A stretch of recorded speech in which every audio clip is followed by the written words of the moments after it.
Justice, What's the Right Thing to Do? Is a book that explores the concept of justice and its various philosophical interpretations. In the book, Sandel examines the works of several important philosophers, including Aristotle, Immanuel Kant, and John Rawls, and analyzes how their ideas have been applied to various moral and political issues. The book is divided into 9 chapters, each of which focuses on a different aspect of justice. For example, the first chapter introduces the idea of justice as fairness, and the second chapter explores the notion of the good life. In subsequent chapters, Sandel examines the differing views on justice held by Aristotle, Kant, and Rawls, and he also looks at the ways in which justice has been applied to real-world issues, such as affirmative action and same-sex marriage. One of the key themes of justice is the idea that there is no single, objective answer to the question of what is just. Instead, justice is a complex and multifaceted concept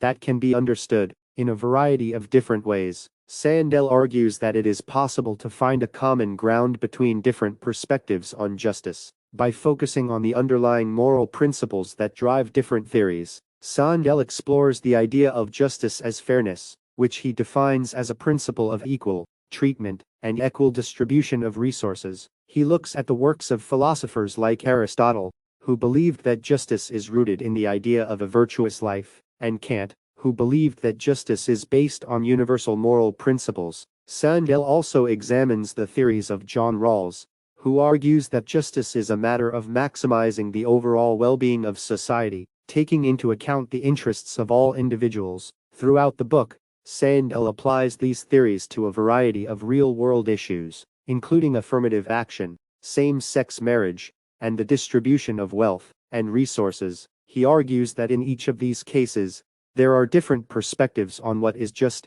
and that it is possible to find a common ground by focusing on the underlying moral principles that drive different theories. In conclusion, Justice, What's the Right Thing to Do? Is a thought-provoking and engaging book that provides readers with a comprehensive overview of the philosophy of justice. It explores the different perspectives on what is just and argues that it is possible to find a common ground by focusing on the underlying moral principles that drive different theories. Whether you're a student of philosophy or simply someone who is interested in the subject, this book is definitely worth reading.